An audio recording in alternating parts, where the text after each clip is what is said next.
Welcome dear students. Now in this video lecture we'll be talking about gametogenesis और gametogenesis में भी हम बात करेंगे spermatogenesis की। ठीक है, पहले हम इंट्रोडक्टरी लेवल पर ये समझ ले रहे हैं कि gametogenesis माने क्या। Genesis that means formation and gameto that means gametes. So the formation of gametes is called as gametogenesis. Gametes दो तरीके के होते हैं, male gamete and female gamete. The male gamete will be called as sperm and the female gamete will be called as ova. Mail गमिट को हम क्या कहेंगे? Sperm कहेंगे। फीमेल गमिट को हम क्या कहेंगे? ओवा कहेंगे। और इस गमिट के फॉर्मेशन की प्रोसेस को मियोसिस के थ्रू कैरी आउट किया जाता है। और मियोसिस में एक डिप्लॉइड सेल से, from the single diploid cell we have 4 haploid cells. ठीक है, एक सिंगल डिप्लॉइड सेल से 4 हैप्लॉइड सेल का फॉर्मेशन मियोसिस में होगा। मतलब कि एट द एंड हमें 4 स्पर्म्स मिलेंगे एक स्पर्म मदर सेल से, और 4 एग्स मिलने चाहिए एक एग मदर सेल से। लेकिन हालांकि यहां पर थोड़ा सा डिफरेंस आता है, राइट। एक सिंगल स्पर्म मदर से, स्पर्म मदर सेल 4 स्पर्म्स मिलते हैं, लेकिन सिंगल एग मदर सेल से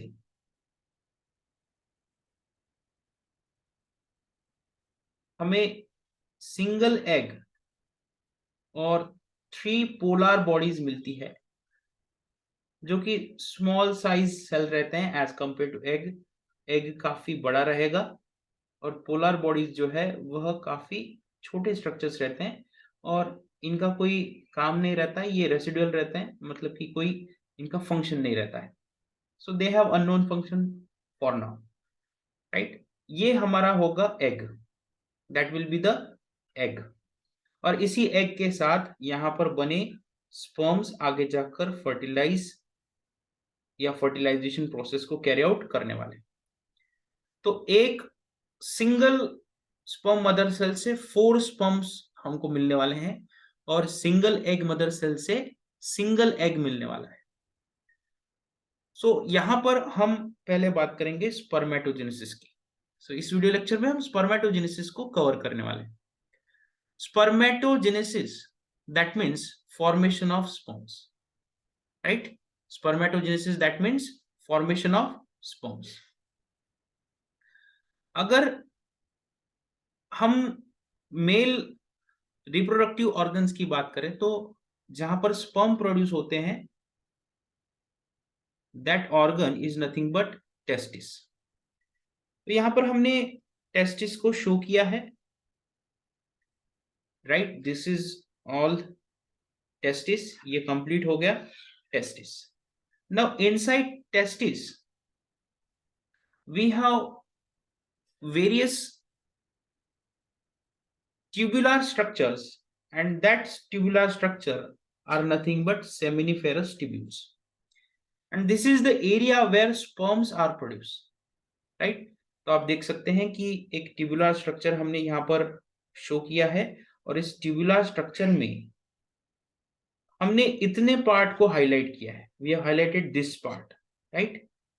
तो इतने पार्ट को हाईलाइट करने के बाद आप देख सकते हैं कि बाहर की तरफ आपको लेयर दिख रही होगी सेमिनिफेरस ट्यूब्यूल की, और सेमिनिफेरस ट्यूब्यूल की लेयर के बाद आपको कुछ सेल्स दिख रहे होंगे जिनको हम कहते हैं स्पर्मेटोगोनियम।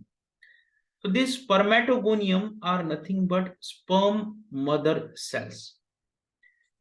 इनिशियली क्या होता है कि जब टेस्टिस का फॉर्मेशन हो जाता है तब प्रिमोर्डियल जर्म सेल्स माइग्रेट करते हैं टेस्टिस के अंदर, और ये प्रिमोर्डियल जर्म सेल्स अंटिल प्यूबर्टी ऐसे ही कंडीशंस में प्रेजेंट रहते हैं, मतलब कि वे फर्दर डेवलप नहीं होते।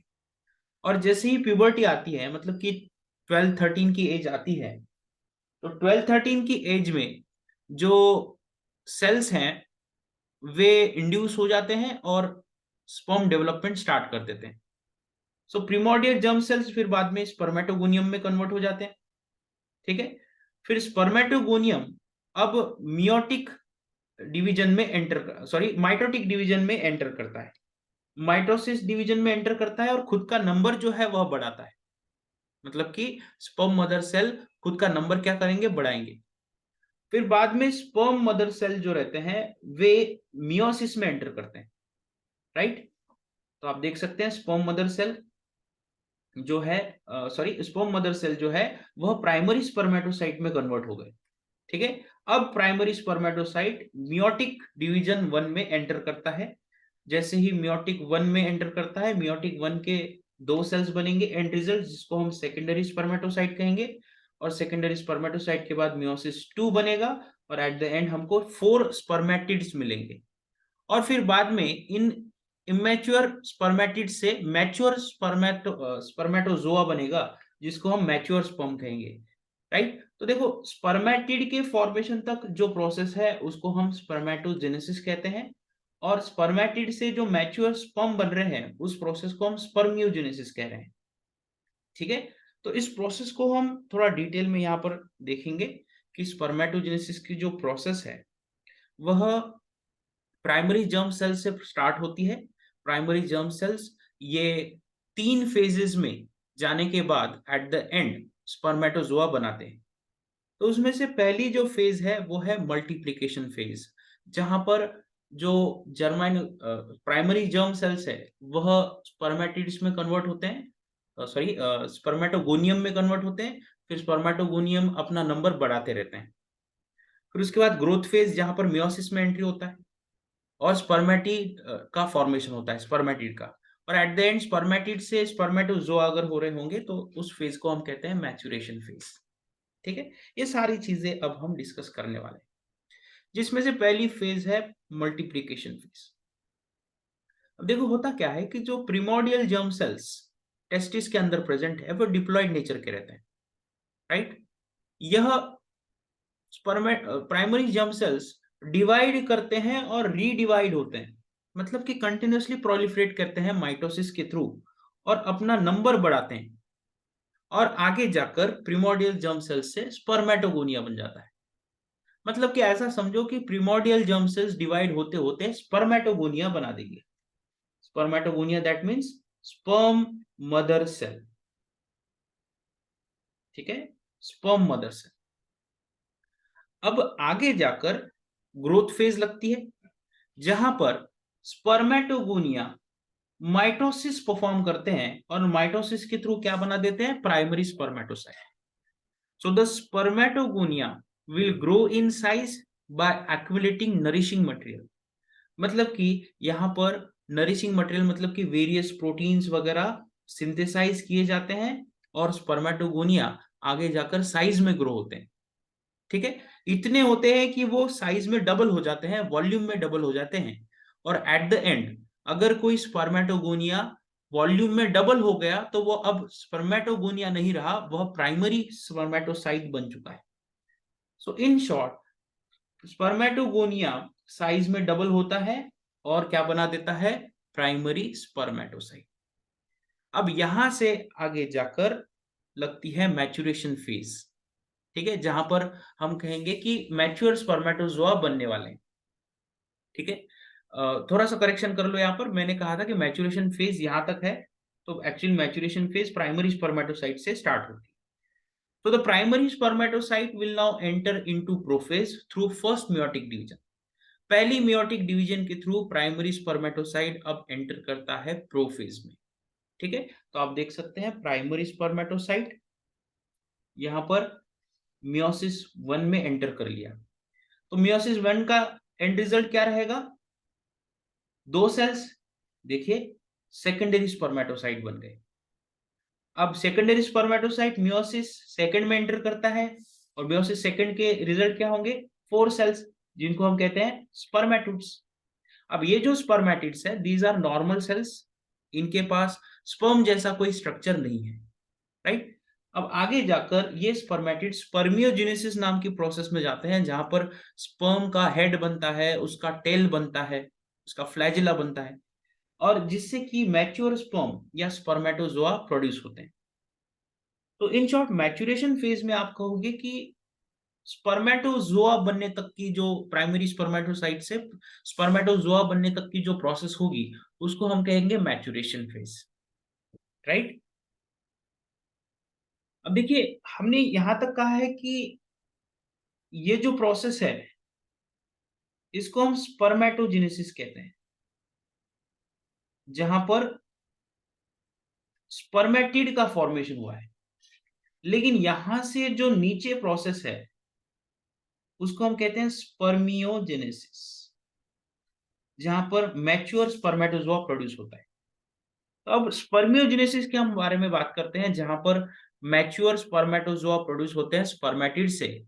और अगर किसी स्पर्मेटिड से मैच्योर स्पर्मेटोजोआ प्रोड्यूस करना है तो आपको दो चीजें प्रोड्यूस करनी होगी। एक है हेड का फॉर्मेशन, दूसरा है टेल का फॉर्मेशन, राइट। तो आप देख सकते हैं यहाँ पर स्पर्मेटिड आपको दिख रहा होगा, दिस इज स्पर्मेटिड। अब स्पर्मेटिड में क्या होता है कि जो सेंट्रियोल न्यूक्लियस में और सेंट्रियोल में चेंज होता है, न्यूक्लियस का शेप चेंज होगा, ठीक है। तो आप देख सकते हैं न्यूक्लियस जो है वह अपना शेप चेंज कर रहा है। पहले न्यूक्लियस ऐसी शेप का था, ठीक है, अब वह ऐसा हो गया, अब ऐसा हो गया, अब ऐसा हो गया। आप देख सकते हैं न्यूक्लियस का शेप चेंज हो रहा है, राइट। तो बेसिकली न्यूक्लियस का शेप चेंज हो रहा है, साथ ही साथ एक जगह बन रही है जहां पर आगे जाकर एक्रोसोम आएगा। और साथ ही साथ टेल के लिए जो सेंट्रियोल है, सेंट्रियोल, इस सेंट्रियोल से आप देख सकते हैं कि फ्लैजेला प्रोड्यूस हो रहा है, राइट, राइट। सो फ्लैजेला भी प्रोड्यूस हो रहा है। तो दो चीजें प्रोड्यूस होनी इंपॉर्टेंट है, एक हेड का फॉर्मेशन और दूसरा है टेल का फॉर्मेशन। अब अदर जो माइटोकॉन्ड्रिया वगैरह है वह भी यहां पर एक्युमुलेट होंगे मिडल पीस वाले एरिया में, राइट। तो पहली जो प्रोसेस है वो है फॉर्मेशन ऑफ हेड। स्पर्म के हेड में दो मेजर पार्ट्स रहते हैं, एक रहता है न्यूक्लियस, दूसरा रहता है acrosome, right. You can see here, this is nucleus and this is acrosome. तो एक्रोसोम सामने रहता है, न्यूक्लियस पीछे रहता है। तो पहली जो बात है हेड के फॉर्मेशन में वो है न्यूक्लियस के शेप में चेंज आना। सो न्यूक्लियस अपने अंदर का जो फ्लूइड कंटेंट है वह लॉस कर देता है, न्यूक्लियोलस भी गायब हो जाते हैं और मोस्ट ऑफ द प्रोटीन्स भी गायब हो जाते हैं। मतलब कि न्यूक्लियस के अंदर का फ्लूइड प्लस न्यूक्लियोलस और मैक्सिमम प्रोटीन्स स्पर्म के हेड के अंदर से लॉस हो जाते हैं। और स्पर्म के न्यूक्लियस का जो शेप है वह भी चेंज होता है। शेप पहले कैसा था, स्पेरिकल शेप था, अब आगे जाकर यह शेप ऐसा हो जाता है, right. The spherical shape will be converted into elongated and narrow shape. ये हो गया चेंज इन न्यूक्लियस। अब न्यूक्लियस के बाद बारी आती है एक्रोसोम की। अब देखो हमने गोल्गी बॉडी पढ़ते वक्त ये बताया था कि गोल्गी बॉडी का सिग्निफिकेंस ये है कि स्पर्म के अंदर एक्रोसोम का फॉर्मेशन गोल्गी बॉडी से होता है और इस एक्रोसोम में वेरियस हाइड्रोलाइटिक एंजाइम्स रहते हैं जो कि आगे जाकर एग की जेली लेयर को डिग्रेड करते हैं। So the acrosome originates from Golgi body और गोल्गी बॉडी का जो सिस्टर्नी पार्ट है वहां से एक्रोसोम प्रोड्यूस हो जाते हैं और फिर बाद में एक्रोसोम कुछ इस तरीके से अरेंज हो जाता है कि वह स्पर्म हेड के सामने आ जाएगा। यहां पर आप देख सकते हैं स्पर्म हेड के सामने कौन आ गया, एक्रोसोम, और न्यूक्लियस जो है वह पीछे रह गया, right. So this part is nothing but acrosome जो न्यूक्लियस के पहले आ चुका है। Then another step is formation of tail. अब देखो फॉर्मेशन ऑफ टेल के लिए सबसे इंपॉर्टेंट चीज है कि सेंट्रियोल किसी एंड की तरफ होने चाहिए। So two centriole they will move so that वे स्पर्म न्यूक्लियस के पीछे चले जाए, राइट। फिर वहां से यहां पर वो वहां से एक्सियल फिलामेंट का फॉर्मेशन करेंगे, और जब एक्सियल फिलामेंट का फॉर्मेशन होता है तो माइटोकॉन्ड्रिया भी खुद को मिडल पीस के पास अरेंज कर लेते हैं। जैसे कि आप यहाँ पर देख सकते हैं टेस्टिस, टेस्टिस के अंदर स्पर्म है, स्पर्मेटिड्स है, दीज आर 4 स्पर्मेटिड्स। आप देख सकते हैं कैसे फ्लैजेला प्रोड्यूस हो गया। और ये फ्लैजेला कब प्रोड्यूस हुआ है? जब स्पर्म स्पर्मेटिड के अंदर, ये सपोज स्पर्मेटिड है, suppose this is spermatid, right. इस स्पर्मेटिड में यहाँ पर क्या रहेगा? एक्रोजोम रहेगा, right. This will be acrosome. Acrosome के बाद पीछे क्या आएगा? Nucleus, right. This is nucleus. और जो सेंट्रियोल है वह बेसिकली कहां पर प्रेजेंट है? न्यूक्लियस के पीछे। फिर बाद में सेंट्रियोल न्यूक्लियस के पीछे जो प्रेजेंट है वह एक्सियल फिलामेंट प्रोड्यूस करता है, राइट। Axial filament. और जब वह एक्सियल फिलामेंट प्रोड्यूस करता है तो एक्सियल फिलामेंट प्रोड्यूस होते हुए जो मिडल पीस वाला पार्ट है वहां पर माइटोकॉन्ड्रिया अरेंज हो जाते हैं। मैंने पर्पल कलर से यहाँ पर माइटोकॉन्ड्रिया को शो किया है, दीज आर माइटोकॉन्ड्रिया। ये माइटोकॉन्ड्रिया जो मिडल पीस वाले एरिया में प्रेजेंट है वे प्रोवाइड करेंगे एटीपी, जिसके थ्रू स्पर्म जो है वह मूव होगा, ठीक है। तो देखो दो इंपॉर्टेंट चीजें हैं, फॉर्मेशन ऑफ हेड जिसमें न्यूक्लियस का शेप चेंज होता है और एक्रोजोम का फॉर्मेशन होता है। दूसरी है फॉर्मेशन ऑफ टेल, जहां पर दो सेंट्रियोल न्यूक्लियस के एग्जैक्टली पीछे जाते हैं और वहां से एक्सियल फिलामेंट प्रोड्यूस करते हैं। और साथ ही साथ माइटोकॉन्ड्रिया ये एक्सियल फिलामेंट के बेस पर खुद को अरेंज कर लेते हैं, राइट। एक्सियल फिलामेंट का बेस मतलब कि ये वाला part, right, that is axial filament base, right. Now talking about the structure of mature sperm. So spermatozoa is a highly specialised cells, और इसके स्ट्रक्चर में आपको 3 पार्ट्स दिखते हैं। पहला है हेड, दूसरा है मिडल पीस, तीसरा है टेल, राइट। यहां तक का पार्ट जो है वह हेड कहलाया जाएगा, यहां तक का जो पार्ट है वह टेल कहलाया, मिडल पीस कहलाया जाएगा, और उसके नीचे का जो पार्ट है उसको हम टेल कहेंगे। अगर हम हेड की बात करें तो हेड के अंदर 2 चीजें सबसे इंपॉर्टेंट है, एक है न्यूक्लियस और दूसरा है एक्रोजोम। तो न्यूक्लियस के बारे में तो हमने अभी देखा ही है कि न्यूक्लियस ये स्फेरिकल शेप से नैरो और इलोंगेटेड शेप का हो जाता है। उसके बाद एक्रोजोम ये प्रेजेंट रहता है न्यूक्लियस के पहले, न्यूक्लियस के सामने, और फिर बाद में सेंट्रियोल जो है वह न्यूक्लियस के पीछे आ जाएगा और वहां से एक्सियल फिलामेंट प्रोड्यूस कर देगा, ठीक है। अब जहां पर सेंट्रियोल का बेस रहता है वहां पर माइटोकॉन्ड्रिया खुद को अरेंज कर लेते हैं, ठीक है। और सेंट्रियोल के बेस से लेकर टर्मिनल डिस्क तक जो एरिया है उसको हम कहते हैं मिडल पीस या मिड पीस, ठीक है। और फिर बाद में जो एक्सियल फिलामेंट है वह कंटिन्यू होती है मिडल टर्मिनल डिस्क के नीचे, जितना भी एरिया रहेगा that will be called as tail, ठीक है। तो एक सिंपल सा स्ट्रक्चर है स्पर्म का जिसमें head, middle piece and tail ऐसे 3 पार्ट्स आते हैं, राइट। सो हेड के अंदर न्यूक्लियस रहता है, nucleus is covered by double membrane and it has single set of chromosome, मतलब कि स्पर्म सेल हैप्लॉइड रहते हैं। एक्रोजोम की बात करेंगे तो acrosome is formed by Golgi body, it contains hydrolytic enzymes that digest jelly layer. और साथ ही साथ इस एक्रोजोम के अंदर ऐसे भी एंजाइम्स रहते हैं या ऐसे भी प्रोटीन्स रहते हैं जो स्पर्म को एग के साथ बाइंड होने में हेल्प करते हैं।